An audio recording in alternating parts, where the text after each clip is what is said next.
This is Phil Lamar, and you are listening to the Geekcast Radio Network. This is Craig Miller, Director of Star Wars Fan Relations, and you are inside the 12 months of Star Wars, only on Studio 2009.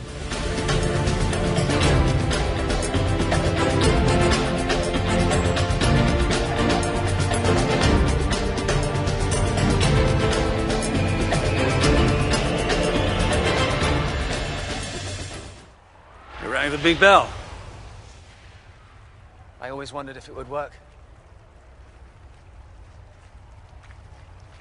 Dedra Miro contacted a friend of mine in Tactical last night. She's looking for a team to be put together for an operation in Coruscant. I think she's coming for you. Why would your friend tell you this? Miro's always bending the rules. He wanted to know if I thought it was safe to comply. Are you not sure?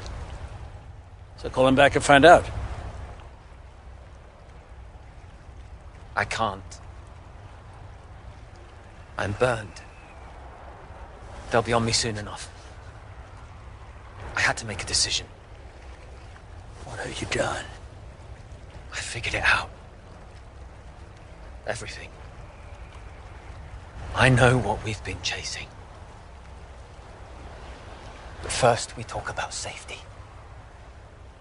Promises were made. I have my wife and my daughter tucked away for the moment, but I need you to tell me how you're going to get us out of Coruscant. Tell me what you've done. I have had Dedra Miro's code cert for a year now. Total access. Her private storage. I knew if I told you, you'd push me to use it. But if she's on to you, it had to be done. You went into her files? I had a 2-hour window. And you still don't know if she's coming after me or not? I didn't have time. Because I found something more critical. Something huge. So now we're bargaining. There is nothing wrong with your podcast player. Do not attempt to adjust the volume. Hello and welcome back into our studio. You are now inside Studio 2009, only on the Geekcast Radio Network. This is episode 159, folks. Holy crap. We've made it 159 episodes in 5.5 years. No, it hasn't been the half-year mark yet. We just celebrated 5 years on June 2nd, 2025. I'm, of course, TFG1Mike, and joining me once again, as always, for the 12 months of Star Wars series is Mr. Dave Draper. Hi, Dave. How are you? I don't like the way you sort of specified that. Like, what? I'm only good for Star Wars, huh? That's all you want me for is my Star Wars. Oh, I'm good for you. You know better than that. Yeah, you want Columbo too, and that's it. Oh my God! You only want two things: Star Wars and Columbo. Motherfucker, you know better than that. Oh, me being difficult. That's impossible. Yeah, no, that's very possible. Today, we head back to a galaxy far, far away. That's right. We continue the 12 months of Star Wars spotlight as we make our way back to the year BBY1 for Andor Season 2, Part 4, which includes the final 3 episodes of Andor Season 2, episodes 10 through 12. I don't like that it's BBY1, because, I mean, it's literally like... No, because it's literally like what, a week? Yeah, before. Yeah. I don't know. That's what the show says. I mean, I guess 0 technically is the Battle of Yavin, and yeah, exactly. Yeah. I don't know. I think they trip themselves up in their whole system this way. No, I think I think they did it right, because if you look at it, 1980 to 1989 is 10 years. Yes, but technically you count the 10-year on the... No. Technically it's 1981 to 1990, I think. It's 0 to 9. Is it? Yes. Other people will argue 1 to 0, but other people like me will argue 0 to 9. Okay, other people like you, okay. Exactly. Argue the correct way. I'm glad we're not recording facial. Yes. I'm not making an you're a crazy person face at all. Exactly. You can't not see at all. me. All right, folks. Episode 10 of Andor, Season 2. Make it stop. Please, make it stop. 1 year after the events on Gorman, Lonnie reports to Luthen that the Empire is building a secret weapon. Oh, shit. Yeah, but the whole point is nobody knows that. Yeah, exactly. In fact, like I remember when I first watched like the first episode of the season, and Krennic is yammering about the energy project. I'm like, what? Ain't you building the Death Star? Exactly. Yeah. And like I didn't even make it wasn't until this episode that I think I made the connection that they literally say they hit you over the head with it, which apparently I needed. Yeah, the energy project is a code name for the Death Star. The Death Star. Yeah, I figured it out immediately. I was like, what single thing would drag me to this forsaken basement? Say it. Say the word. Death Star. Oh, that's how they're hiding it in the line items of the budget. I don't think they really paid $400 for a hammer, do you? I mean, Bruce Wayne would have, probably. Maybe. It would have been a cool hammer, though. Absolutely. Anyway, yeah, Lonnie Young.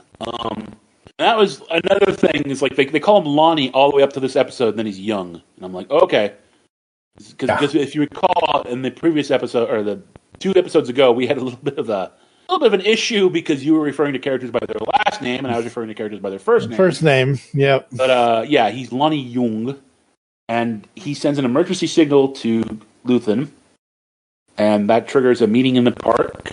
Very classic 70s government paranoia conspiracy staple is meeting in the park. Waiting for the sniper on the roof to just be there. Oh no, Lonnie says there's no sniper on the roof because he would not have gotten out of that building. No, I know. I would not have gotten out of that building if they had known what I know. Yeah. So the whole thing is and they this is explained a little later on. Yep. But Dedra has been like scooping up in her quest to get access. I think also partially because of her involvement with the Gorman Project, she's been scooping up information, and she really wasn't bothering to like coordinate it or. Anyway, she had scooped up all this information, and what happened was this is explained again later, but like short version is they figured out who Luthen is. The Empire has figured out who Luthen is. She's calling in a strike force to take down Luthen. Lonnie is warning him. But in the process of finding out that they were assembling a strike force, he looked into it and discovered something even bigger. Even bigger, yeah. That they're building a giant moon-sized space weapon called the Death Star. Yep.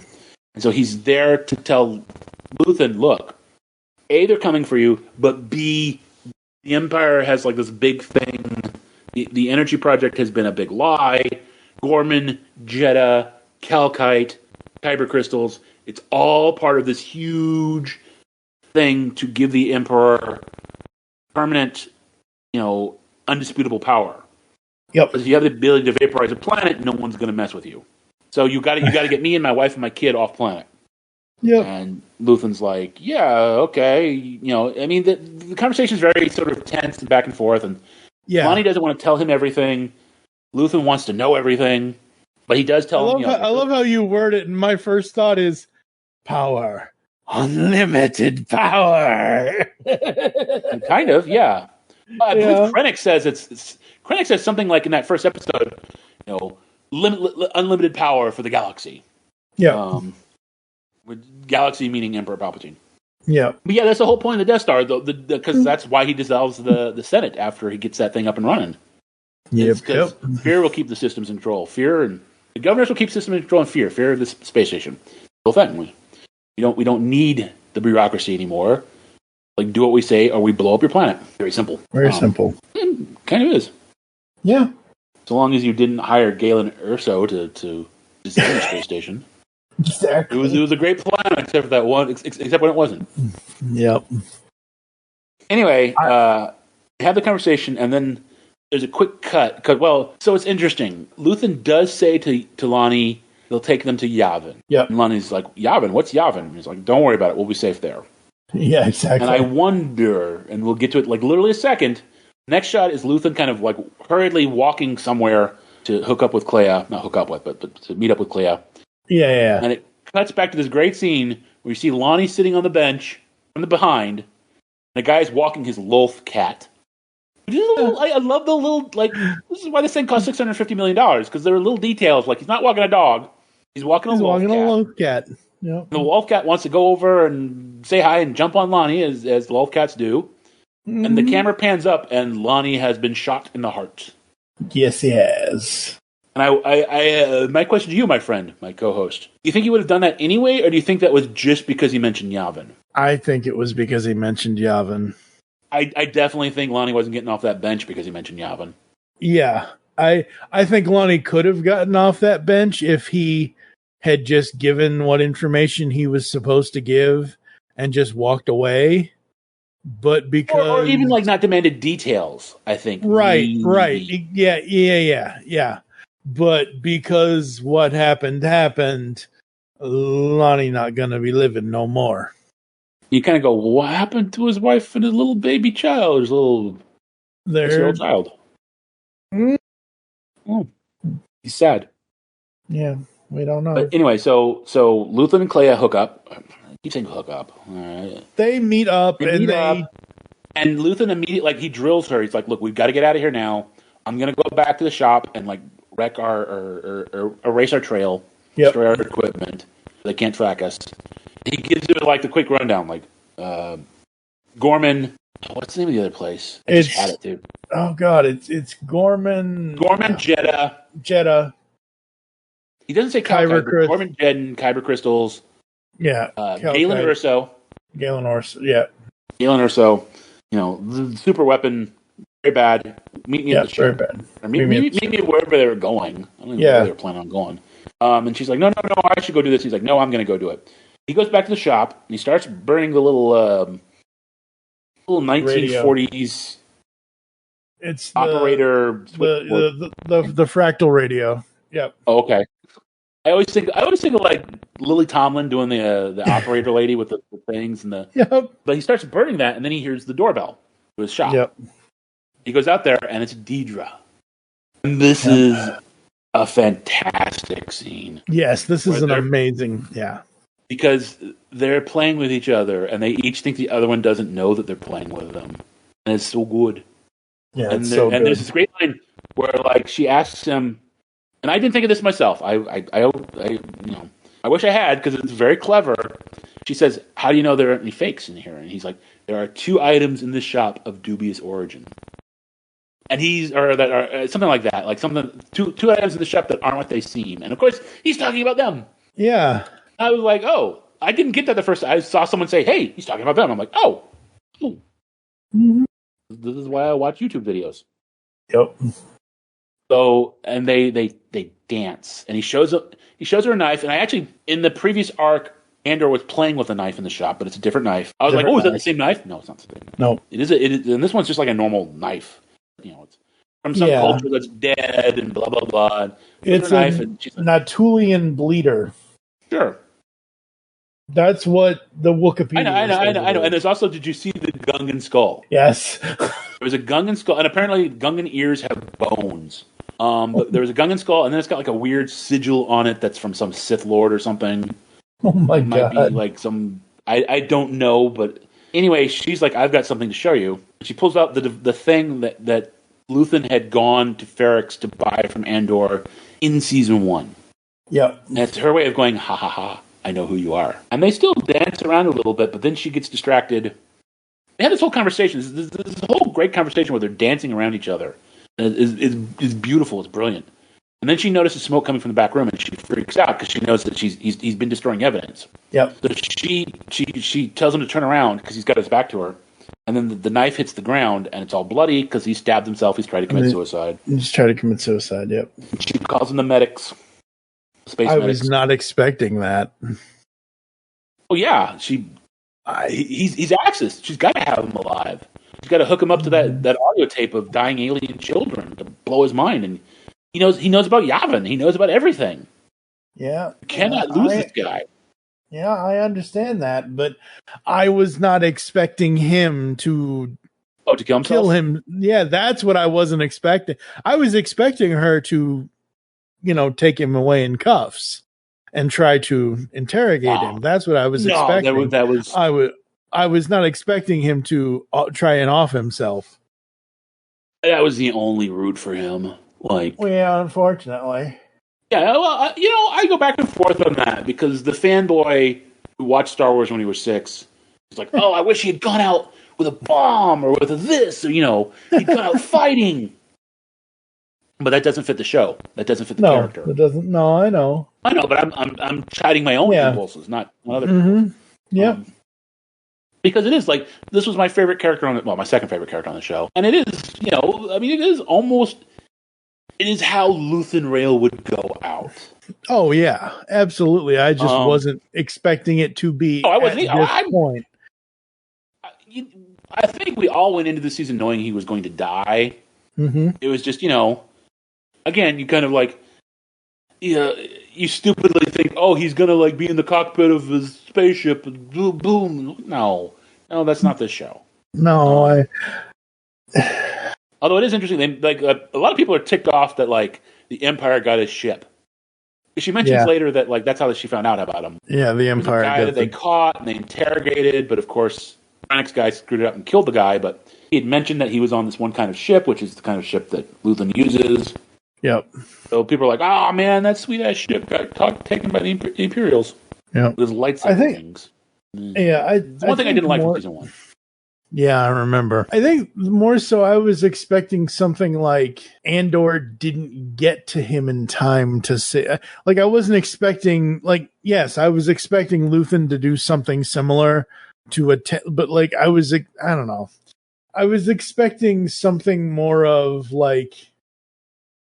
Andor coming in at the last moment of one of those sappy moments of, I'm sorry I couldn't get here sooner to save you, and Luthen being it's okay, I'm not worth saving type of moments is kind of what I get that. It's kind of where I was expecting that kind of to happen. I was not expecting it to happen because, he wanted to stop her from interrogating him and getting the information and all that. Trying to keep him alive, but where that leads, because of where this does happen, where that leads in the events that, oh man, I think that was way more powerful anyway. Yeah, and it was cool.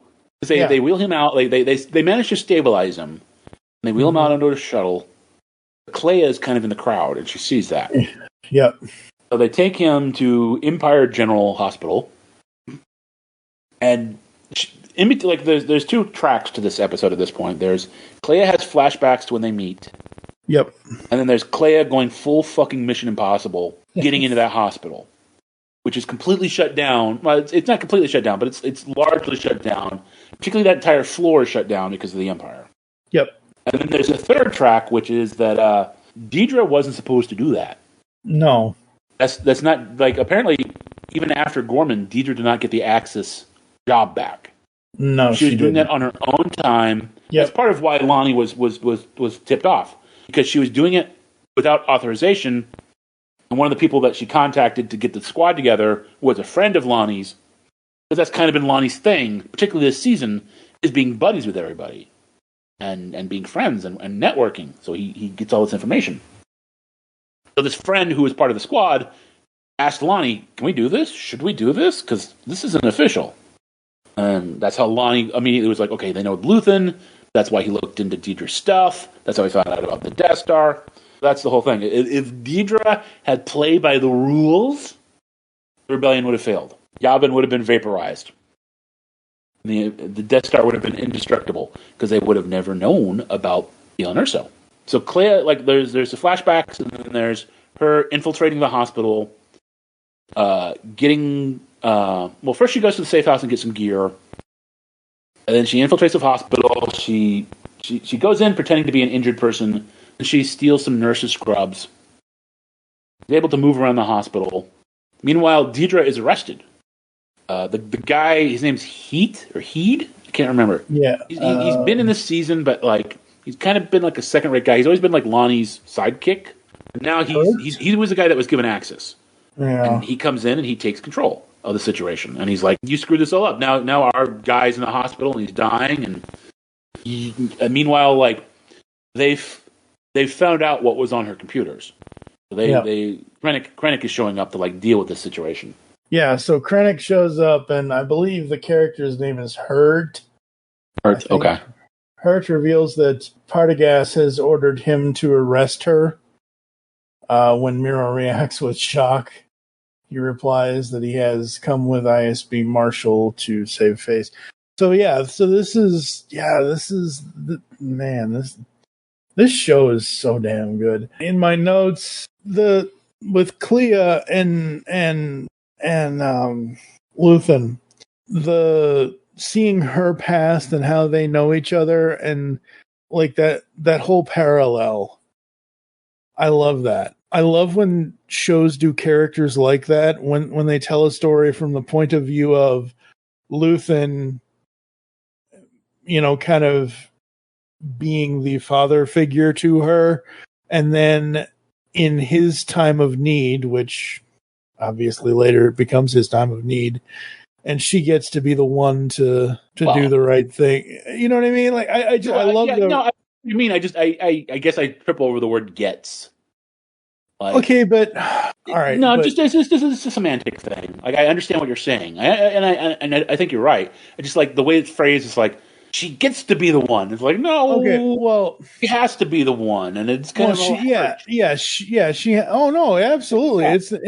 It's emotionally scarring. Don't get me wrong.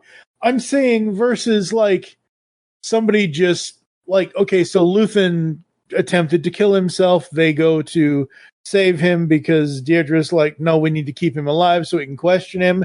Instead of them getting to question him, Clea gets to the point of her mission of saving him to the point of getting to be the one to let him go. Instead of them. You see what I'm trying to say? So when I use the term dream, not so much. Yeah. What? She saves everything he's fought for, not necessarily. Yeah. It's not about him. Okay. That's the whole thing about Luthen Rail is it's not about him. It's about a sunrise we'll never see. Yeah, it's about the sunrise. About a better galaxy, which we all know doesn't pan out. No, but don't think about the sequels. Never. Yeah, and it is interesting. Like, okay, I was a little because he doesn't have in the first flashback. He's part of a Imperial troop that's massacring people on a planet, but he doesn't have the weird little like pillbox insignia thing. Yeah, he's Sergeant Lear, which is rail backwards. And he's on a mission that's murdering a bunch of local people on some planet. I don't even think they tell you where. They might have. I haven't Wikipedia'd it. And he goes back to the ship because he's all freaked out by all the death and chaos and destruction. And like, we're going to burn everybody on the ridge. And there's a little girl hiding in the ship. He doesn't see her at first. He's freaking out. He's like, make it stop. Because he can hear the screams. He's like, make it stop. And, the radio's like, Sergeant Lear, where are you? Sergeant Lear. And a guy comes on board and he's like, where are you? They want us on the ridge. They want us to do this. They want us to do that. And he's like, I'll be there in a minute. I just got to get the computer booted up, and it's booting up slow. He does see the girl, and he kind of reaches out to her. But the uniform was kind of and again, this was 15. He says I think 15 years ago, 4 years ago. In season 1, he says that he started this 15 years before. Yeah. So that would have been at this point 19 years before. But it doesn't look like an Imperial uniform. I couldn't quite tell what color it was. Was it black or red? He didn't have the pips. And I was like, I get what they were saying, but I didn't quite get who he was working for. I assume it was the Empire. Yeah, I've read he was an Imperial soldier. So, but I didn't. So let's see here. Following the dawn of the First Galactic Empire at the end of the Clone Wars in 19 BBY. would become home to many Imperial loyal citizens, with Lear himself joining the Imperial Army as trooper and arising to the rank of sergeant in time. So he was a part of the Imperial Army. My point being that if you're not reading Wikipedia, I feel this is a little... It's a little too deep. I mean, you know what's going on. He's a sergeant who's involved in a terrible thing. Yes, and hooks up with Clea. But I don't read Imperial from what I saw. I had to... And keep in mind, I am a fanboy. So I know. I was a little confused. I mean, I wasn't... I don't know how to put it. I wasn't confused. I wasn't like, what's going on? Yeah. It was more like, is he Imperial or is he something else? And I read he was Imperial, and it makes more sense if he was Imperial. He didn't look... The uniform wasn't black. It wasn't gray. It wasn't green. It was kind of reddish. Yeah. Maybe that's just my eyes are garbage, which is a fair thing. And the photo that Wikipedia has about that time, when it's just a headshot photo, so I only saw where his neck and chest are. It's a dark color. It doesn't even show if it's brown, red, black. I could think that maybe it was black. It was like a faded black, and the light was reddish coming in. Which I think that's what I kind of got the second time around. So I wish he'd had the stupid insignia. Yeah, that's what they had those for. Yeah. Oh, but in the Clone Wars, the Imperial was like, okay, look, nerds. they do whatever they want. Like, all we needed was one clone trooper helmet. All we needed was a familiar gun. All I needed was one little thing. Had context, which, to be fair, I had context, but I mean, at some point you do kind of have to go, it's Star Wars. You could give me something. Yep. But anyway, he and Clea hook up. He changes his name from Lear to Rael. They immediately, that was a little weird too. Like, I had a little issues with the flashbacks. Yeah. They immediately start selling ancient... I mean, at first it's on like a local black market, so it's not worth as much. But he's immediately doing antique dealing stuff. Which is not like if I don't know, like if I ever had to start a rebellion, I don't know that my first impulse would be, I will trade in illicit artifacts. I'll be like a twisted Indiana Jones and sell the Cross of Coronado to fund my rebellion. Okay. The difference is I don't think Rael is going to go out and get a whip and a hat and go traipsing across the world to get it back. But you know what I mean, though. Yeah.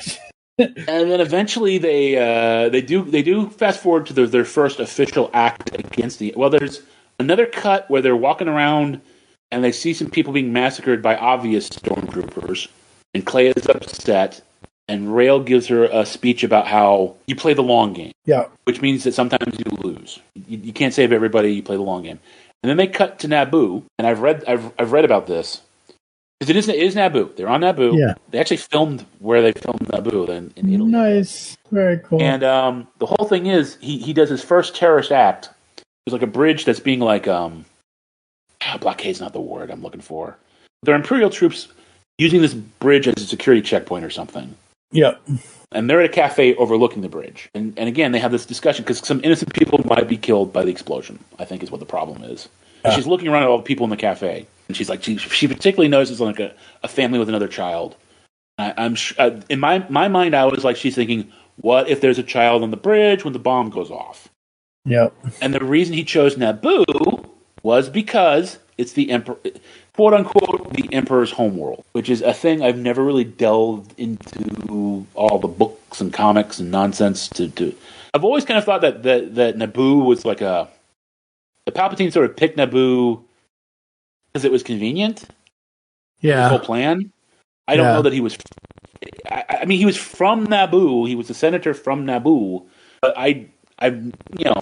obviously, like someone like Rael would know or would think that he's from. I don't know. I've never really thought. I've never really assumed that Sheev Palpatine was born on Naboo. To put it that way. He adopted it as his adopted homeworld to be convenient for his whole. Now, maybe he was born there, and he adapted his plot to that. The whole point was that Naboo was a kind of isolated, well-known planet, and it was also small. and seeing it picked on would cause a galactic crisis. I get it. And he was a minor, and the whole point was he was a minor senator who, wasn't big and flashy. That was the whole point. He wasn't like Bail Antilles. He was humble little Palpatine over here. No one would suspect him. I get it. I don't know. I'm getting hung up on the fact that I don't know that. But this is how my brain works. I'm sorry. I understand. Wheels got caught in the mud. It's like, is Palpatine really from Naboo? I don't know. Yes, he is. All right. Well, I don't. That's Wikipedia. Ask me about Coyote Mooney sometime. Born Wikipedia. on the they betrayed us. They turned on us. Born on the mid-rim planet Naboo in 84 BBY as the High Republic were they there? Era ended. Were they there? As the High Republic era ended, Sidious possessed a strong connection. Okay, we already know all that. Anyway, the point being that he, at first, Luthen tries to force Clea to set off the bomb, and she can't do it, so he does it, and he's like, "This is an important lesson you got to learn. You got to, This is again, the entire point of the season is what price are you willing to pay? Yep. And there's another nice little moment where he sets off the bomb, or she looks before he sets off the bomb. He's like, "Don't look." Yeah, don't look. Don't look. And then he sets off the bomb, and then it goes off, and he's like, "Now you can look. Now we got to get out of here." But while all that's going on, she infiltrates the hospital. She gets the scrubs. She gets an ET alien, kind of. I think they're supposed to be the same alien. People, I don't know, who's like, in a wheelchair, and she's wheeling the alien around, going, "Oh, her daughter's on level blah blah blah," and the trooper's like, "No, you can't go up there." And she actually sneaks up a back staircase that the surgeons use. Mm-hmm. She comes up a little bit later. They're reviewing the tapes because there's surveillance videos on the hospital. Yep. And Heat is like, "Hey," or like the guy's like, "Hey, she's not looking at the cameras," and he's like, "Yeah, she knows they're there." He's like, "Yeah." He's like, "Well, there's a back stair up. There's a surgical stairway, something. There's a staircase that the doctors take. There are no cameras because the doctors don't like it." She knew that, so she got up there and she's blasting a couple guys here and there. And eventually, when she gets to that floor where Luthen's being held, which has been like everyone's been cleared out of that floor but Luthen. There are troops everywhere. She sets off a bunch of bombs in a spaceport nearby. I don't even know if it's the ambulance loading bay, but like it was ISB. They do specifically mention that the ships that got blown up were ISB ships. Yep. They're swarming the hospital because they've got access. So all the troops are like, we're under attack, and they all like rush out. Except for a couple who get shot because she's like, she's definitely got a screw you, bam, kind of attitude. Yes. And so she finally gets to the room where Luthen's being held. He's got some weird life support thing going on. She goes in there. She has a moment where she kind of like, she doesn't literally say goodbye, but she's steeling herself to say goodbye. She shuts off the machine. Luthen kind of moans a little bit, and then he goes. He did. I feel like episode 10 had the slowest start to one of these arcs. Really? I feel like the pace of the beginning of this episode. Well, the beginning of this episode was the Dedra, was the Lonnie Luthen, and then the Dedra stuff. That was the. I know, but it just kind of. That was the meat for me. I don't know. I'm not saying it's bad. I'm just saying compared to how the other episodes started, like how episode 7 started, how episode 4 started, even how episode 1 started. I think episode 1 specifically started with the spaceship thing to like. Oh, absolutely. Yeah. But absolutely kind of like deal with critics who are like, this isn't Star Wars. There's no spaceship. There's no pew pew. The spaceship did the pew pew. But that's what we love about Andor that what I love about Andor is that it could accommodate both.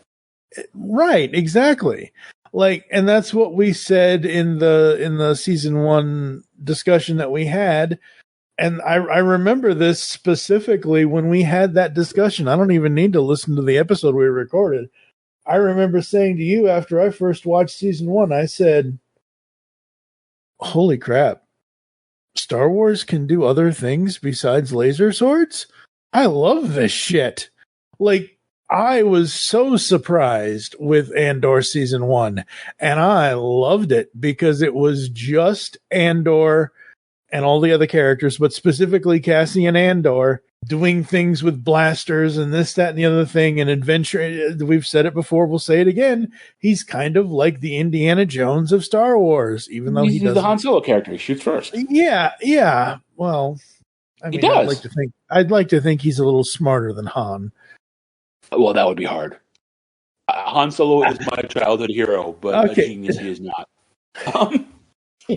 But what gets me is that people, even when talking about season 2, would go, "Oh, it's really good," but I just want the lightsaber and the space wizard, and I'm like, "Fuck no! Get your shitty lightsabers out of here." I might be wrong about the numbers, but I think even in the prequels, when the Jedi were at their height, there were only 6,000 of them.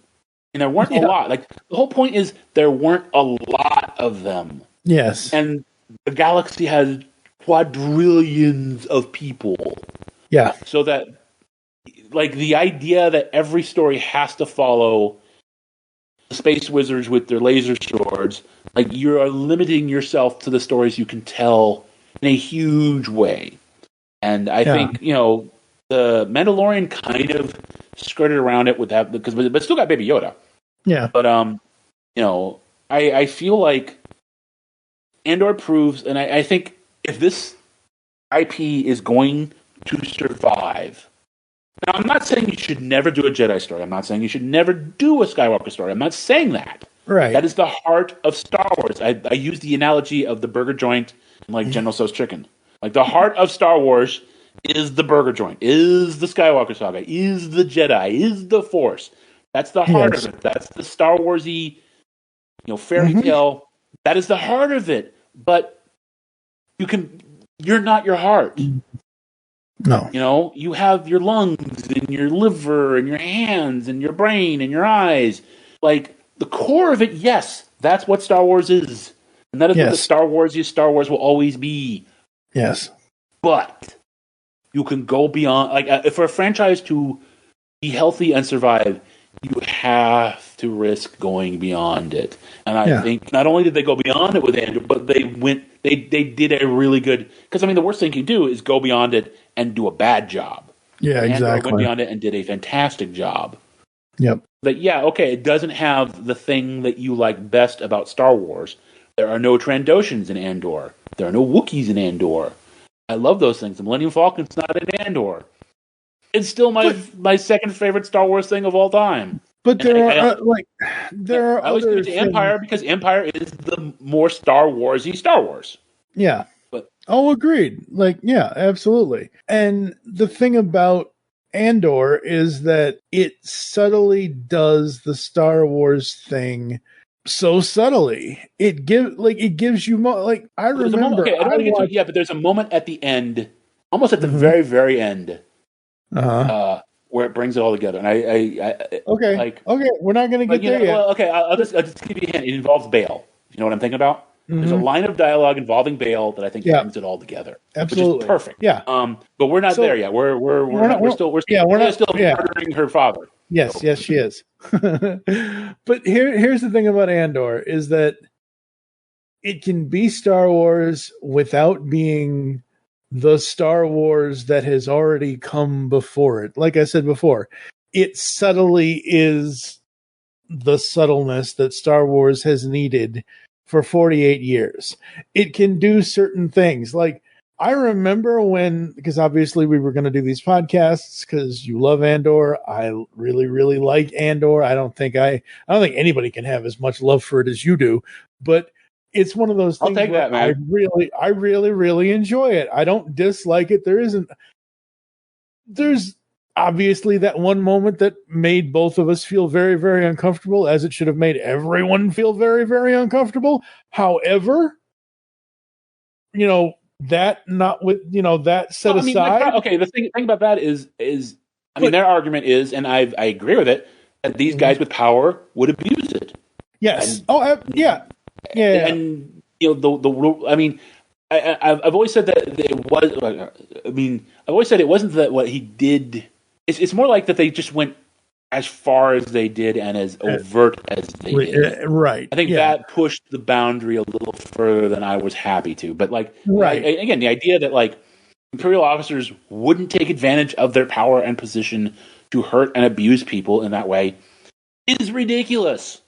And then people are always like, well, what about Jabba and Princess Leia? Yeah, exactly. Exactly. But they did that in a more Star Warsy way where it was, I don't know. I want to say more subtle, but then I immediately flash back to the tongue coming out and go, bleh. You will learn to appreciate me. Bleh. Yeah.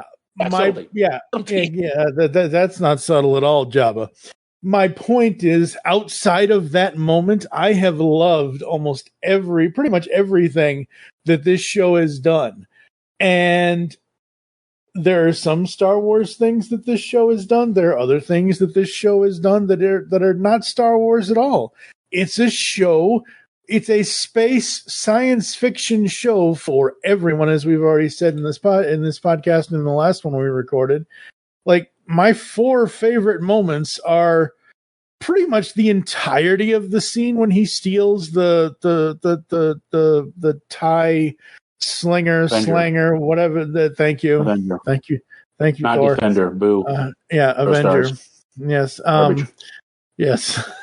When he steals the TIE Avenger, when she's walking away in the darkness of who are you? That moment. The other part of that moment when he even shows up next to her, I was not expecting. And then getting to see Yavin, at the end of just at the end of the other one of the episodes. Those are my 4 favorite moments from this season, and I just absolutely really love this. So yeah, I mean, when we see other people talking about, well, why doesn't this show have the swords that light up? Because it doesn't fucking need it. No. And that's not what this show is for. That's not what this is about. And if this thing is going to be at some point, if you want it to keep living, and my thing is, if you want the same thing that you had with Star Wars, that was Force Awakens. Look what we got. Look what. I mean, that's what happens when you just copy something in a sterile way. Yep. I mean, if you have a good story about the Jedi, I think tell it. But if you've got a good, this universe is so huge and it has so much stuff that I almost want to fault Mandalorian for bringing in Baby Yoda to because the idea of bounty hunters was a thing. The great thing about that first season of Mandalorian was there was so much stuff. What they did was they took stuff that we got glimpses of but never got developed. It was very familiar, but it was new. So there's an IG droid. We never got to see an IG droid fight. We got to see a Boba Fett do cool stuff. We got to see it's very Empire Strikes Back coded. We got to see an Ugnaught, and we learned about their culture.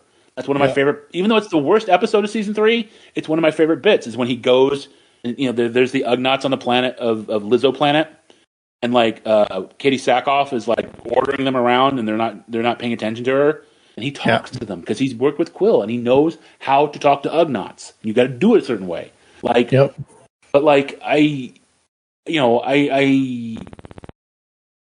you gotta let it grow beyond this one. I mean, you never lose the core. You never forget what it's about. Yeah. Which is, again, there's a moment where I think it ties together in Andor, even though it doesn't have a laser. If you just want keys jangled in front of your face, watch Force Awakens. Yeah. Watch. I mean, there's so many other garb. I mean, so many of the modern franchises, not modern franchises, but old franchises being brought back. In desperation, they'll jangle the keys in front of your face, and you go, "That's a thing I recognize." As much as I enjoyed Star Trek: Next Generation, I've still never watched Picard season 3. Because it does feel very sort of, "Hey, that's that guy I like. Hey, it's the Enterprise D. Hey, it's look, keys jangling." Which breaks my heart because I love Worf, and every clip I've seen with Worf is amazing. I understand the impulse. We were talking before we recorded that you want more. We always want more of the thing we love. Mm-hmm. But sometimes you gotta let it go beyond. And I think we are too locked into what we know, and we're afraid to go beyond what we know. I mean, you look at the last 4 Star Trek movies have been Wrath of Khan. There's an evil bad guy who hates the hero, who has a big thing that they can't stop. It's okay. It's just you got to let again, if you want this thing to be healthy, and I'll use the early MCU, right? Like you had Winter Soldier, which was a political thriller. You had Ant-Man, which was a heist movie and a comedy. You had Guardians of the Galaxy, which was also a space movie and a comedy. You had different genres that weren't quote superhero movies. There was a theme. They were connected, but there was also their own identity. Yeah. I think Star Wars doesn't need more Andor, but it needs more people who are willing to tell a story that is different. I mean, still within the same world, still the same rules, but mostly, the second watch through, I started nitpicking a little more. But people are like I didn't like the Good Morning Coruscant show, but someone was like, yeah, kind of the design looks like the stuff they see in the holiday special. I'm like, like the Harvey Korman cooking show. Yeah. And again, that's another thing. Is like, when we were talking about Disturbance in the Force, there's the one guy, I think you know who he is, and I don't know who he is. He was talking about how the best era of Star Wars was between Star Wars and Empire. Yep. Because there were no rules. There was no plan. There were no rules. There was nobody at the wheel. I lived through that. I've lived through, again, we were talking about the continuity, and it's like I've lived through 2 entire groups of continuity being flushed into the airlock. I'm over it. I'm not worried about it anymore. I lived through the holidays. I watched the holiday special. I watched the Ewok cartoon. I watched the Ewoks live movies. I have them on a Betamax VHS tape somewhere, or Betamax tape. I I remember the Wheel Saga. I remember Crimson Jack. I remember, I don't remember some of the other ones. I had the issue. I read the issue as a kid with the damn rabbit, which was the story arc after Star Wars, after the first movie, Magnificent Seven knockoff with the giant space rabbit Jackson, Lepus carnivorous. I lived through all that. I lived through Splinter in the Mind's Eye. I went to college. They had this guy named Timothy Zahn before I went to college, they had Dark Empire. And then they had Timothy Zahn's books at the Grand Union. I almost said Grand Onion. But I remember the issue of Dark Empire, and I've got it somewhere, where the front page does the Star Wars crawl, and it's like, oh yeah, by the way, Han and Leia had 2 other kids. Don't worry about them. They're on this other planet because we're doing continuity now. They're safe. Don't worry about because the 2 stories were written independently and had no coordination. There's an issue of Dark Empire, like, oh yeah, Han and Leia also had these other kids. I remember the first time I was like, okay, Courtship of Princess Leia. I'm like, wait a minute, they've had 3 kids. Are you going back to the story? Oh gee, I hope Han and Leia hook up. I went through all that. I remember reading Dark Troop, or was it Death Troopers? I think is what it's called, the zombie one. Yep. I remember the moment when they're like, oh no, everybody's getting killed by this plague. There's only 3 of us left. Oh, there's this cell. Let's open it up. Oh, Han and Chewie are in there. I'm like, okay. Well, I'm willing to bet Han and Chewie don't get killed. I just checked out at that point. I was like, look, the whole point of a zombie thing is you pick off the characters. And you got 2 guys and Han and Chewie. I know Han and Chewie ain't getting turned into zombies. Yeah, no. That one lost me. Well, that was... And then there was the Dark Fleet Crisis, which... Oh my God, I hated that. Where Luke was looking... This is right before the prequels came out. Luke was looking for a thing about his mother. And he found this group of people that were Jedi, but they were better than the Jedi. They used something better than the Force. They were better in every way. And I'm like, oh my God. You people think Rey is a Mary Sue. Like, Rey may not be a Palpatine. Rey may have come from this culture. Because it's just so obnoxiously like, we're better than you, Jedi. And then Luke was like, I can't be around living things. It bothers me. I'm like, you understand the Force at all. It was like that. That's when I stopped buying Star Wars books. But my point of this whole tirade is that I have lived through every season, every iteration, everything of Star Wars. You gotta let it grow. You can't just live in laser swords and space wizards are the things that I like. Yeah, okay, good. Open yourself up to other things. Anyway, so Luthen's dead. Dedra's arrested. Yep. I can't remember if the interrogation happens in this episode or the next one. Do you remember? I don't know. Well, I mean, it's kind of all one story anyway at this point. Yeah.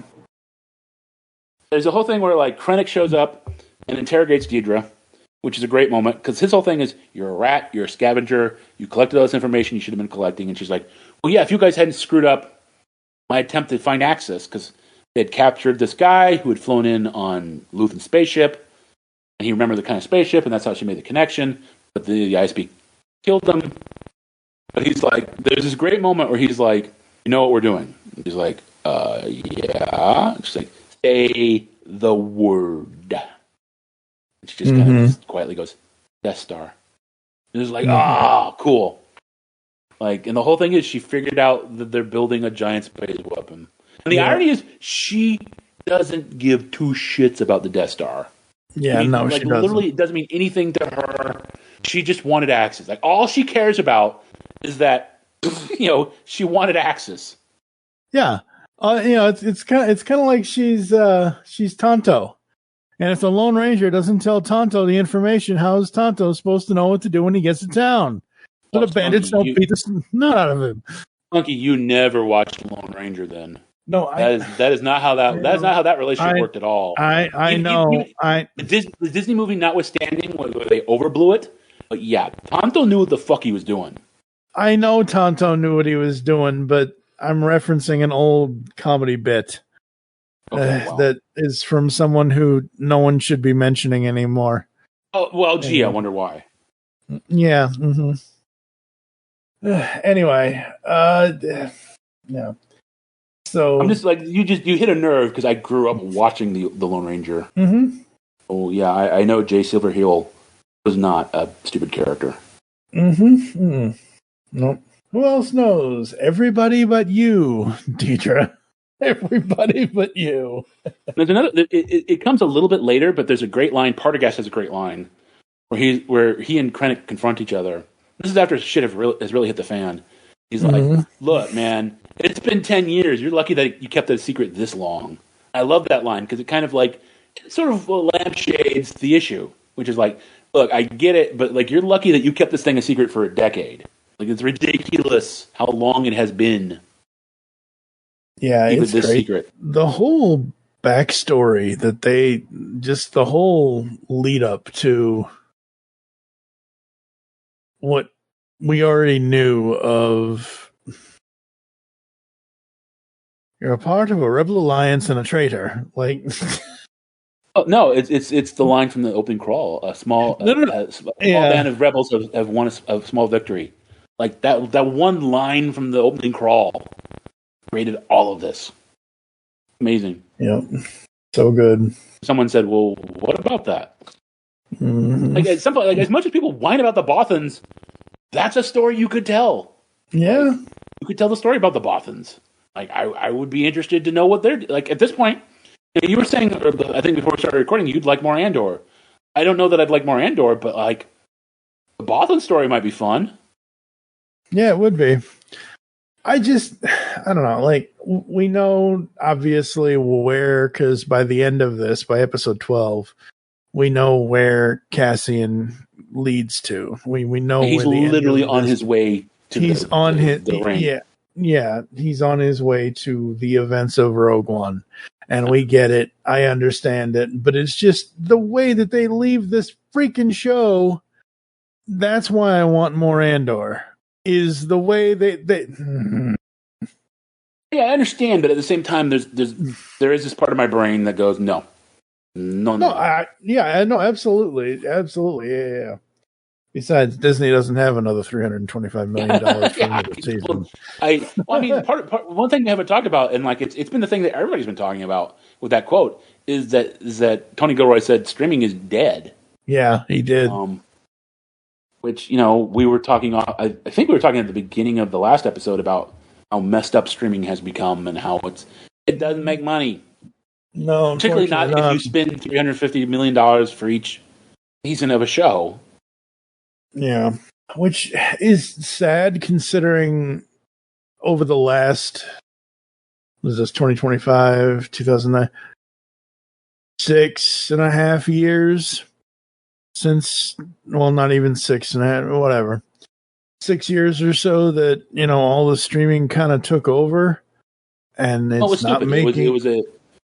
It was one thing was successful at it, so everybody, and also I think there is this element of control where we can control everything on streaming, and because it's like, but they never thought about the economic model.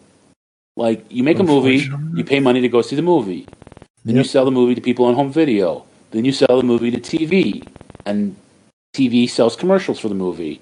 Now it's like you make a movie and it's on streaming, and one guy pays a subscription fee, and like 3 other people are using his password. I mean, I know they're trying to crack down on that. Yeah, believe me, I know. But like, there are only so many people in America or in the world. Like, there are only so many people that are going to subscribe to your service. You're gonna max out immediately. Not immediately, but you're gonna max out eventually. And like, you can't go anywhere at some point. Like, it's. I mean, first of all, you're making it too expensive. Yep. So like, you've already given up, and I would like to if I could. Well, it's not that I'm not allowed. I'm not giving up. I've just given up for the current time being. I mean, the system itself is also like screwed up, because like, I remember when the first season of Picard came out, I subscribed to Paramount Plus, and then once it was done, I unsubscribed. Like they're talking about changing that so that you can only do yearly subscriptions. So that they can lock you in, so that you don't just subscribe for the 2 months that your thing is on. Yeah, and bail. But you can do that right now. Like, it's just the entire model has been. And I said it was about control, but like, man, how much control do you want or need versus how much money were you making? Yeah, the old system. And when I was a child, there was a story that we were told. It was about a goose. The goose laid golden eggs. And someone got a hold of the goose and was greedy and wanted more eggs than the goose would lay at one time. So he cut open the goose, and the goose died. And there were no more golden eggs. Yep. I was taught that story as a child. I don't know. I have seen time and time. Ironically, Star Wars was one of the first. Like, there was a game I used to love called Star Wars Galaxies, which was an MMO, an early MMO about Star Wars. Obviously, it was my crack cocaine. Yep. Funny. And they wanted more people because it came out like right before World of Warcraft, and World of Warcraft hit like a bomb. And they were like, but we're Star Wars. We should have more people than World of Warcraft. So we're going to make our game, which people like well enough, more like World of Warcraft, which people weren't playing because they didn't want to play World of Warcraft. They wanted to play Star Wars Galaxies. They cut open the golden goose and killed it. Yes. They just, time and time again, they don't think what they're doing. They kill the golden goose over and over and over again. And I'm like, was I the only child that was ever told this story? Are you people this dumb? And apparently the answer is yes. These people are. It's not even about being greedy, because being greedy is, hey, movie make money, video sales make money, TV make money. Streaming did not make that much money. Apparently not. Also, like, part of what Netflix, part of the reason Netflix was able to do the things they did is because for years they used other people's movies, they used other people's TV shows. Yep. They didn't make shit. They do now, to some extent, and you'll notice that Netflix is pretty quick to drop the axe on things. Oh yeah. So it's like you all you did was see, oh, people are really obsessed with Netflix. We got to be more like Netflix. They didn't understand that. Hey, let's not spend Avengers money on multiple TV shows, because that's not what Netflix is doing. But we got to do that because we got to be better than Netflix. It's like, it's just. And at the same time, as much as I am criticizing Disney for falling down this really foolish path that will maybe destroy them, I have so many other criticisms of Disney. But at the same time, this madness gave me a masterpiece. Yep. So God bless you, stupid people. Yes. You stupid people. And I swear, every time I see a certain species in Star Wars, I'm like, ooh, it's a trap. Wait a minute, that's not him. No, it's not. It's Admiral Raddus. He's from Rogue One. Yes. Admiral He gets Raddus. killed at the end of Rogue One. And fun fact, latest spaceship in Last Jedi is named the Raddus. Yes, it is. Yeah, but as soon as I saw it, I was like, hey, it's nice to see him before we actually see him. I'm like, wait a minute. That's not him. Oh, when did we see him? Oh, Akbar. Well, Akbar's not an admiral yet. Yeah, I know. I was like, wait a minute. I had a friend who was like, is that Admiral Akbar? I'm like, no, that's Raddus. No, it's Raddus. Who, by the way, nitpicking nerds, is an alien on Yavin. Which is one more than appears in all of A New Hope. What about Chewbacca? Okay, one more than Chewbacca, for fuck's sake. Chewbacca's a main character. Ugh. Of course Chewbacca's. Not on Kashyyyk. Yeah, Chewbacca's a Wookiee. Nerds just drive me crazy. Yes, nerds. I don't know where you're finding all these nerds. Okay, Chewbacca and Raddus were 1 for 1. Then there's that little dude from Rogue One. So now it's 2-1. So shut up. So there are other ones that are like in the background, which is the best Star Wars aliens are in the background. Yes. That's why the Cantina band is so popular. We haven't gotten to 11 yet. Haven't we? I thought we were in the middle of 11. No, because 11's all about Clea goes back to the safe house and sends a message. Ah, that's right. Yes. And Willman actually has like a radio that picks it up. And there's been some interesting debate about this, which I think the show kind of addresses, which is that Yavin seems pretty crowded and how they maintain security. And it does deal with that. Like, they're not allowed to do radio, eyeball roll, transmissions in and out of the base. But Willman has his secret thing that's hooked up to Luthen. So he can get messages from Luthen. And he gets this emergency message, so he goes to Andor, who is playing whatever. I don't think it's Sabak. It might be, but I don't think it is. He's playing Space Dominoes with KSO and Melchi. And you know who Melchi is, right? No, not off the top of my head. He's the other guy who escaped from the prison. Oh, yeah, that's right. And he also appears in Rogue One, which we'll get to. But yeah, Melchi is the other guy who escaped from the prison. They're playing cards, and it's a cute scene because Melchi is running up a pretty stiff bluff against KSO, and KSO is annoyed. KSO is like wonderful in like the few scenes he has. He's perfect Alan Tudyk sarcasm. Yep. And it's always like they're all. It's fun to see them together in their little Ewok treehouse. Not a real Ewok treehouse. I'm just saying that on Yavin. I know, but you just see the internet. Yeah. Our Ewoks were on Andor. I know. Thank you. Oh. It's a little treehouse on Yavin.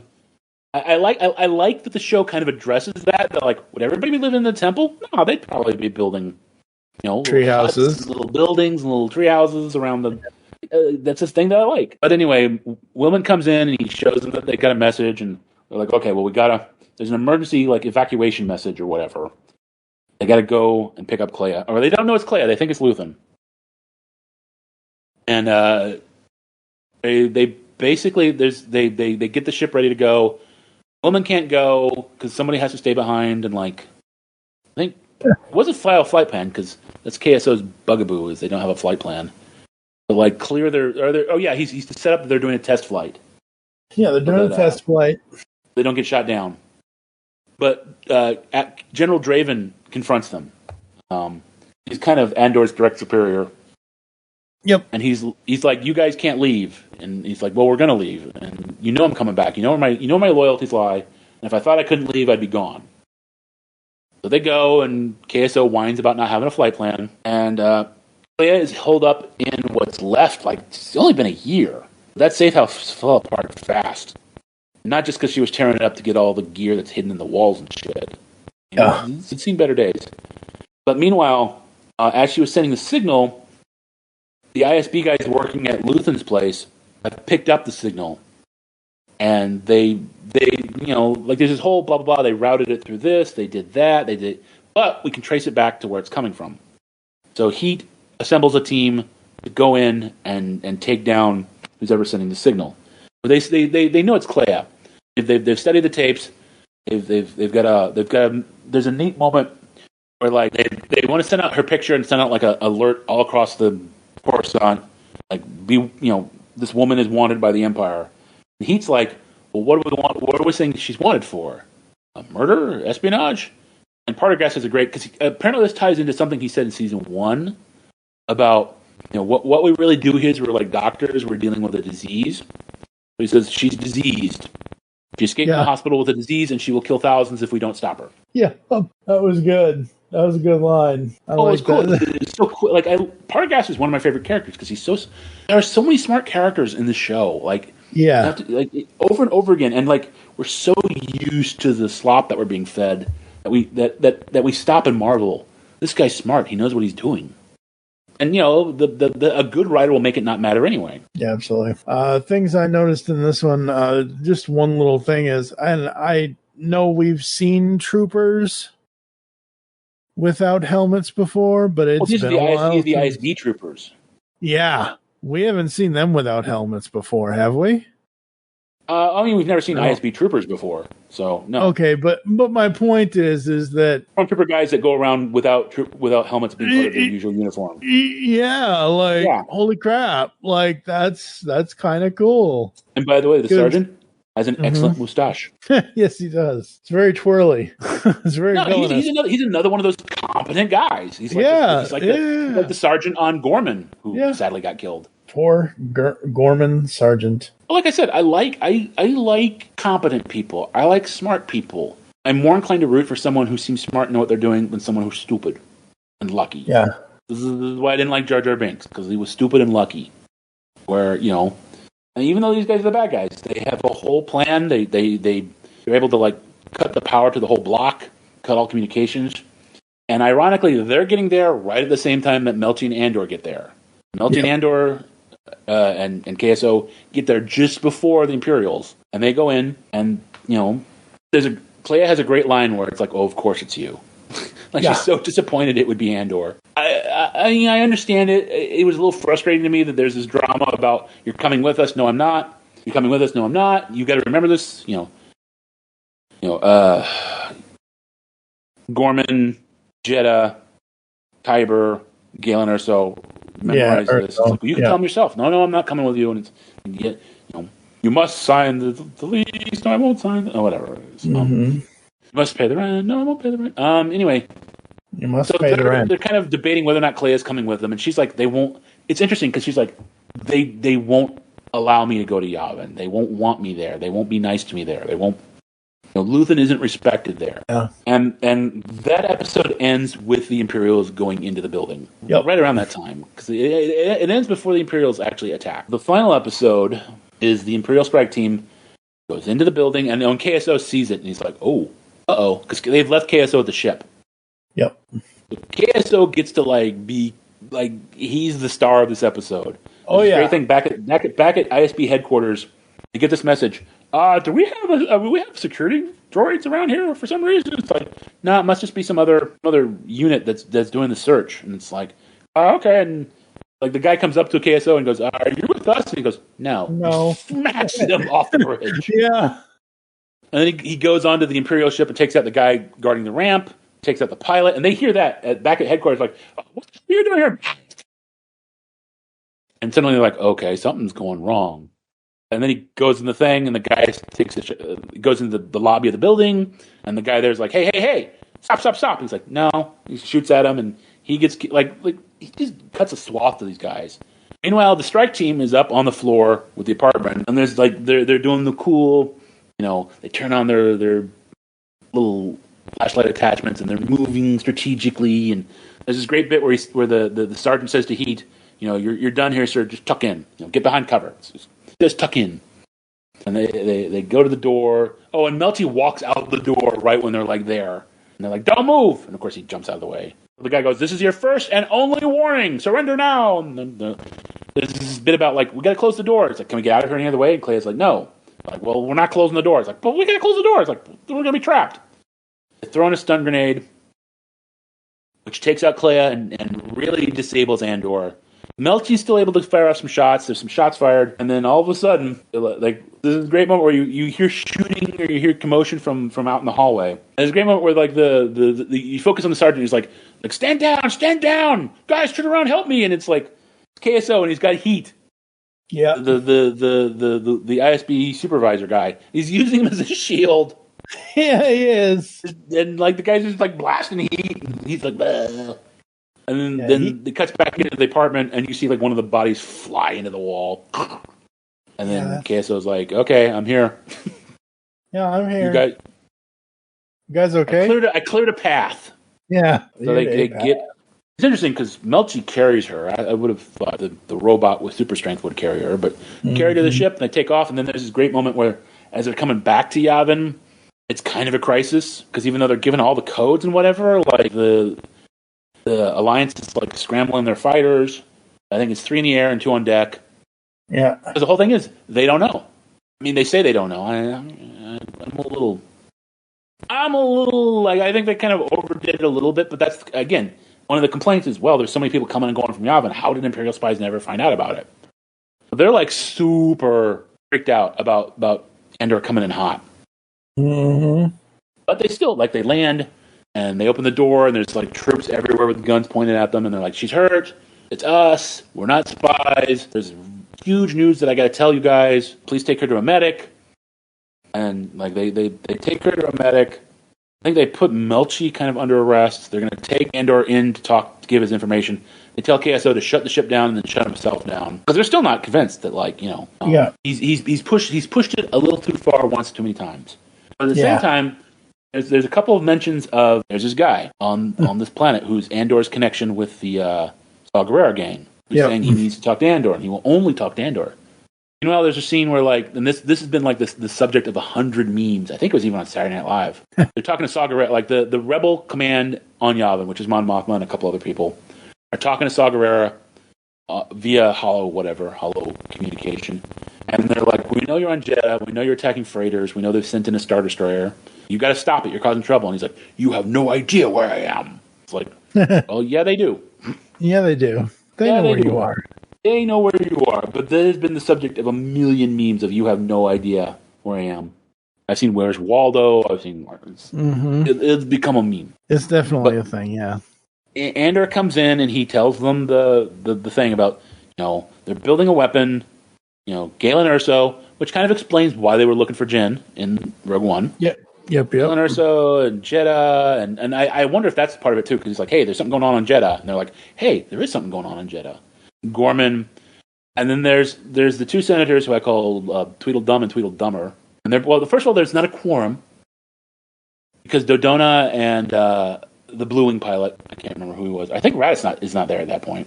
Aren't there? So there's not a quorum. It's like, ugh. We don't have time to discuss this in the committee. Yeah, exactly. But we've got Senators Stupid and Stupider who are like, we don't believe in super weapons. Now, these are the same people that in Rogue One, they're the same ones who are like, gee, what can we do about a super weapon? We just got to run home and hide. Useless. Completely useless. But also, Vale's not on his side. And initially, Mothma is very kind of, she doesn't know what she thinks. This is great moment where he's like, "When did you even talk to Luthen?" Or Bale says, "When was the last time you talked to Luthen?" And Andor goes, "When he sent me to rescue her." I'm just like, oh, boom, mic drop. Yep. Eat it, Benjamin Bratt. That's right. But he gives his thing. He's grounded. He's sent home. Mothma is moved, but nobody else is. She goes and she sends Vel, Sartha, her cousin, to talk, who had, worked with Andor, who knew Andor. Yeah. So Vel shows up, and of course had worked with Luthen. So they have a conversation, they have a drink. There's a great moment where they toast everyone who didn't make it, including all the people from Aldhani. There's a funny line, which I don't know if I caught the first time, where I think Andor says, "You know how many people I've met who said they were..." He doesn't say... I'm paraphrasing. Right. He says, "You know how many people I've met who said they were part of the Aldhani raid?" And she says something like, if I run into one of those people, I'd kill him. He's just laughing at it. That's I guess the big thing that started the rebellion, or was a huge early part of the rebellion. They have a drink, they celebrate everybody, including Vel says your mom, not in a mean way, but your mother, all the people we lost And they talk about it, and she believes him. So she goes and she tells Mon that. Believes. I don't remember. If there was, I don't think there's a conversation between Mon and. I don't think there is. I think it's implied. I just know that at one point, Andor wakes up in the morning. Another KSO moment. He pokes him. He's like, ah! It's like, I hate waking up humans. Yeah. Like the person you don't like is here. Yeah. And Bail comes in, and actually, in an un-Bail Organa kind of way, says, "Droid, leave." I'm like, ow. When he said that, when I wrote that down, I'm like, huh. I didn't know Benjamin Bratt could do a Jimmy Smits impersonation, because really, when he said that, I literally heard Jimmy's voice in my head. But anyway, like, they've already established that this guy who works for Saw is on the Circle of Kafri. I'm not good with. Yep. Outside of the original movies, I'm not good with names. But the place from Rogue One that we first met Andor, and it's the guy from Andor. He's being a little bitch, and he will only talk to Andor. And they're gonna send him to go talk to this guy because it's important. And Bail seems to go. Look, I don't trust. Like one thing I kind of skipped that's important is when Andor confronts the Council. He points out that none of them would be there if it weren't for Luthen. Luthen has become almost an embarrassment, I think, to the rebellion. Yeah. Because he had his code and he did his thing, and they don't want to acknowledge his. Ironically, they don't want to. Luthen said, "I will never get a mirror. I will never get an audience. I will never get a thing of gratitude." He knew. But Andor calls him out about it anyway, and Bail sort of says, "Look, I don't even know if he's like he seems to." I don't remember that scene because I'm like, what did Bail even really tell Andor? It was just like, okay, they need you to do this thing, and you're not grounded anymore, so go do the thing. And we're going to look in. I guess we're going to look into the information you brought. Yeah. And at the very end, as Andor's about to leave, Bail says, "You want to say it?" Oh, what does he say? He says, "May the Force be with you." Yeah, he says that. Yeah. Which is I've 2 episodes I've been saying it all ties together. That's the first time they've even really mentioned, aside from that one healer lady. Yeah. It's the only time they've ever said, "May the Force be with you." It ties everything together in a bow. It's all been the will of the Force. It's all been the will of the Force. That's right. Man, you disappoint me. Yeah. That was my moment where I was like, wow. Yeah. That was like, all you needed, as much as I've been saying, we don't need lightsabers and we don't need space wizards.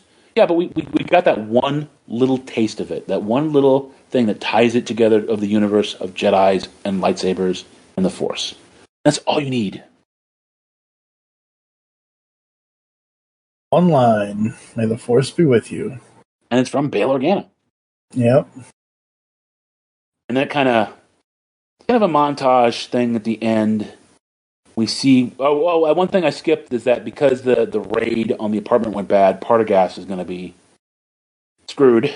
He's going to be taken down to interrogation, and his buddy at the ISB is like, "We've got troopers waiting to take you downstairs," and it's like, "Can I have a moment?" And Partagas is listening to Namek's journal, or Namek's rant isn't the right word. The manifesto from the first season. Yeah. Namek was the kid from Eldari who had the manifesto about rebellions, who got crushed by during the raid. He was on the ship, and the big thing of credits fell on him and crushed him. And I don't know how Partagas got that. I need to go back and rewatch season 1. But Partagas is listening to it, talking about how freedom is natural and tyranny needs to hold harder because it's so unnatural. His buddy comes in and says, they're waiting for you downstairs. Partagas says, "Can I have a moment?" He says, "Yes." So the guy goes outside, and there's stormtroopers right in there. And you see Partagas, and he pulls out a Han Solo pistol. I mean, people go, "No, that's not quite the Han Solo pistol." It's yes, I know. It's similar. There's one that looks almost exactly like Han Solo's pistol. Yeah. And then you see outside, and you hear the pshoo, and the stormtroopers move, and the guy holds his hand hang on. Since Partagas killed himself. Yep. And then at the very end, we get the montage of everybody. You see Willman and his girlfriend, and they're happy. We never really find out what happens to them, but you know what? That's fine. That's fine. The one thing I was really worried about was Clea. Because I really thought she was going to do something like that. Or she was going to hurt herself. But she seems to have... She runs into Vel at one point, or as Vel is walking away from Andor's place, she runs into Clea walking around in the rain.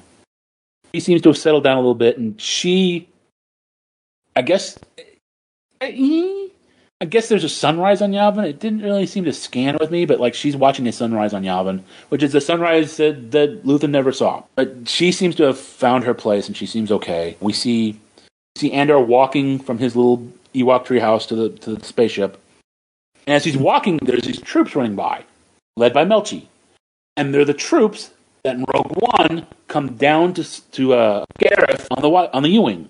They're the guys that deploy when when they get through the shield. Oh yeah. Because there's that one alien with the big mouth. Big mouth. Those are the guys that deploy during Rogue One on the planet. Continuity, yay! Continuity, because Melchi's part of that group. Awesome.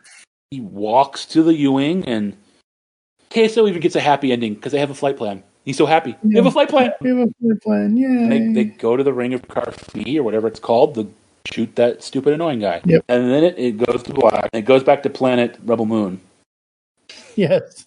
I love that the thing you showed me actually referred to it as Rebel Moon, because that's what I think every time I see Rebel Moon. For those who don't know, which probably is a lot of people at this point, was a Zack Snyder thing that he did for Netflix, which was, I remember on a very early podcast I did with you, I referred to it as a Star Wars killer, because I have a bad habit of listening to other people. And I repeat what I say, which I probably shouldn't. So it was like, oh, it's a Star Wars killer, and then it comes out and it's garbage. Yep. But Rebel Moon was like obsessed with this planet that had grain, and it had lingering shots of all the grain. And this planet in Andor is also the farm planet from the first couple episodes. And we see the best character in all of Star Wars, B2. He's got a little friend, and they're playing tag. I literally cheered. I'm not even being the only thing that would have made that scene better, because it was an astromech droid, is if it was another astromech droid that we also love. Can you imagine B2 and R2 playing? R2 was on Yavin. I know. I understand that. And also, B2 was in an astromech. No, but okay.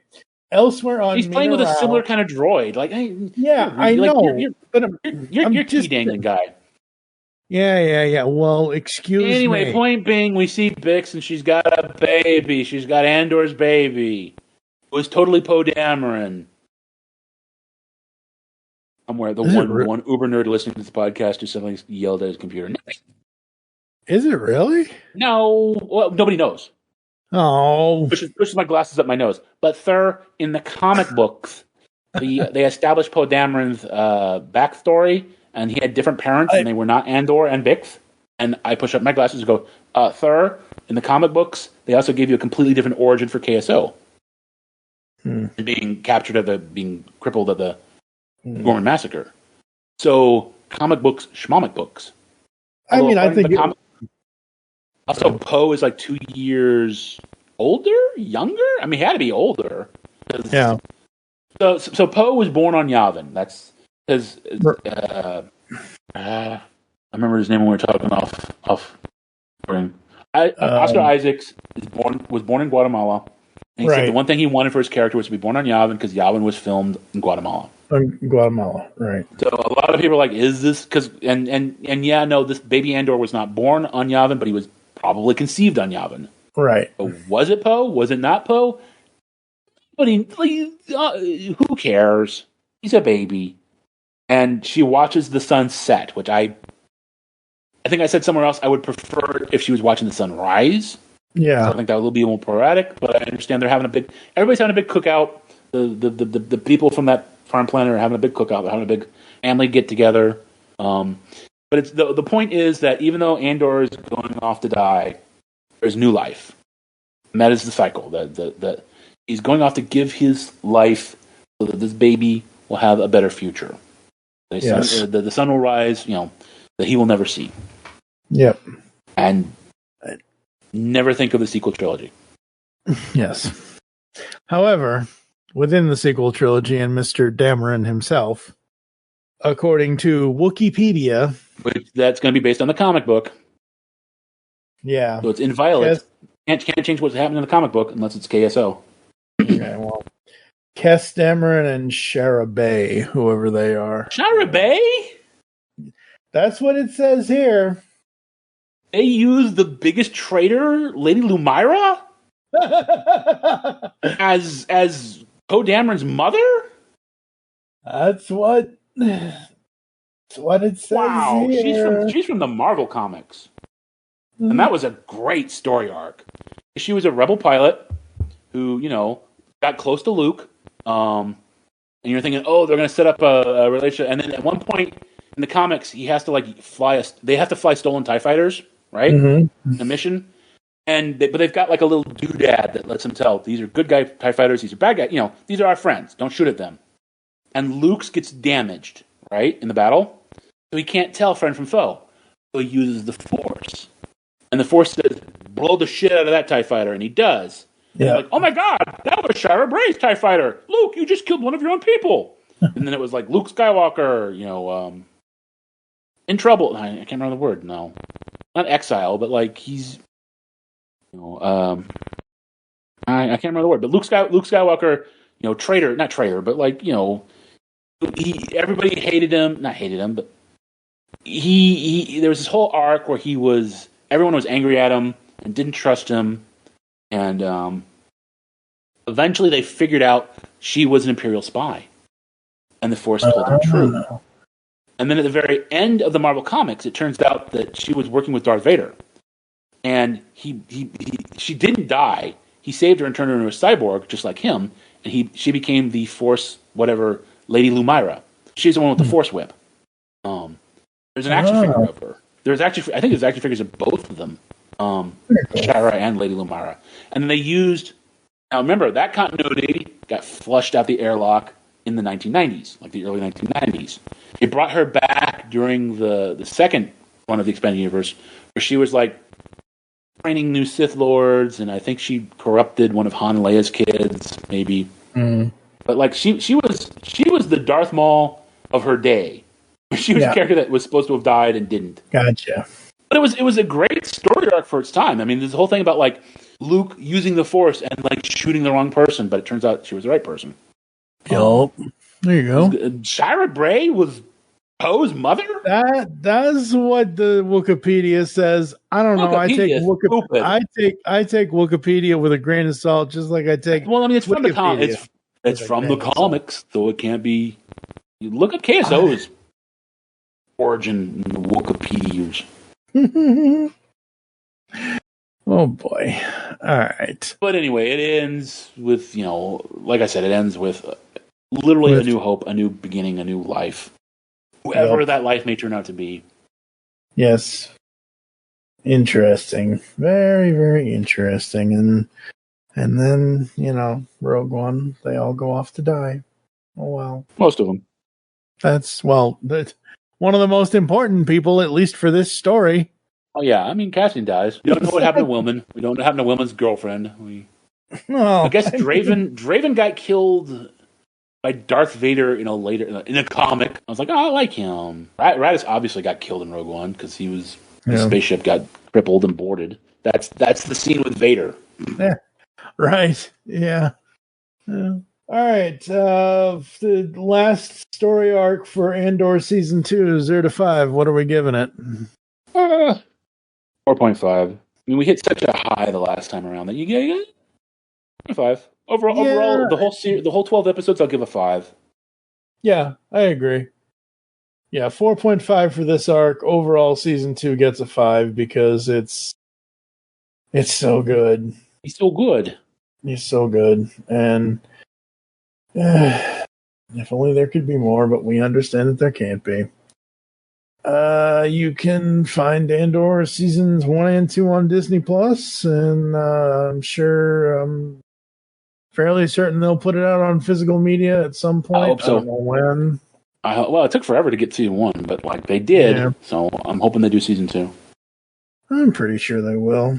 I mean, I don't know what the chuckleheads are doing anymore. They have to want money at some point, right? You would think that. Yeah, you would think that. So we're going to go to a quick podcast ad break, folks. You're going to hear some podcast ads and some other stuff. We'll come back to close the show right after this.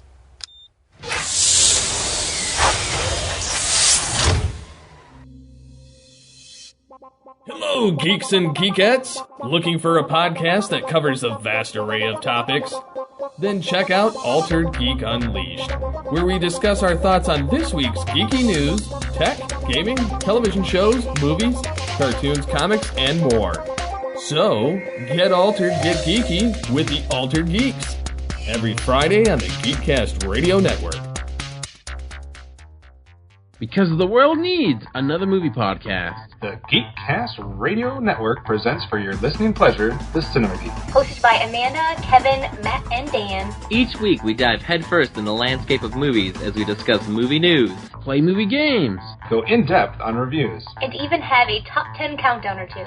Also, don't miss our director retrospective series, where we review noted directors' movies film by film. Bottom line is, if you love movies and love podcasts, you need to experience the Cinema Geeks. You can find us on iTunes or geekcastradio.com. The Pullbag is GCRN's comic book review and discussion-based podcast. Join me, TFG1Mike, and the rest of the GCRN crew as we discuss the comics we are reading right now. Inside the Pullbag, you'll also find the origins of how guests got into or out of reading comics, after dark discussions, and so much more. You can find the Pullbag every Wednesday, which is New Comic Book Day, only on geekcastradio.com and on anywhere you consume your podcasts. Make your great escape into comics and jump into the Pullbag today.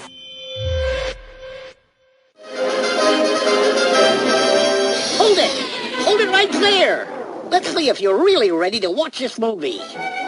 Okay, popcorn? Check. Soft drink? Check. Warner Brothers ball cap? Aha! You can't watch a Warner Brothers movie without a Warner Brothers ball cap. Listen, Doc, what if they ordered a Warner Brothers ball cap so they had it next time? Well, here's all you have to do, folks. Just send for this. A new Warner Brothers catalog. Use it to order your Warner Brothers ball cap. And while you're at it, you can order stuff like T-shirts, posters, movie books, ties.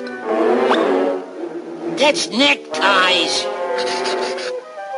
It's all in the catalog, which you can get now by dialing this 900 number. So when you get a chance, call... No, they have to call now. They can't watch the movie until they order their new catalog. You're despicable. Don't forget to call, folks. All right, folks, we are back here inside Studio 2009, and here's a little upcoming preview of things that are coming up here inside the podcast. This is an advanced preview, so coming up, we've got Dave will be back, not just for Star Wars stuff, but unfortunately the first thing Dave's coming back for is a Star Wars thing. Episode 166 is a reordered 66 because we are going to go off of and discuss what it would be like if they moved all the titles around off of an Instagram reel thing. I saw this thing on Instagram a few months ago, and I thought it would be an interesting Star Wars conversation that we could have.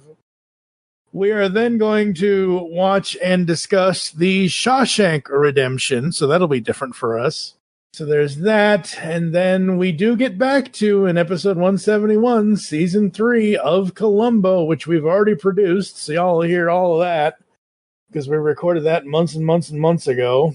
And then after that, we will be doing the 50th anniversary recording of Jaws. I think this will be the... Yes, we're... Okay. Whether you... Okay, whether or not I get to see it in the theaters? Okay. Yes, we're doing it regardless. I thought that was the rationale. Was that? I mean, the rationale, yes, technically I want the I would like you to be able to have the theatrical experience. So would I? But if you're not physically able, you can still sit on your couch and watch it because it's still available. I had a mother who was responsible, who cared about the well-being of her child. What a jerk. She didn't run around the theater when I was 4 years old. I've literally gone to R-rated movies where children are running up and down the aisles. It's like, ugh. Yeah, no. Although at don't the same do time, that. I'm like, I would have gone to see Justice. Yes. And then after that, we're going to be doing in episode 185, 188, and 189. Because I've had different people, it's kind of been a staple of the Geekcast Radio Network since our inception, June 1st, 2009. We've covered Back to the Future, all three films, several times in our 16-year career here at the Geekcast Radio Network. Well, because it's the 40th anniversary of the first film and the 35th anniversary of the third film, we're going to cover them all, and it's going to be myself and Dave this time around because everybody else has already discussed them in multiple ways and multiple different podcasts in the past, and I will have all those linked in the show notes for those episodes. So, yes, you do more things than just Star Wars and Columbo, sir. I mean, like, okay. What?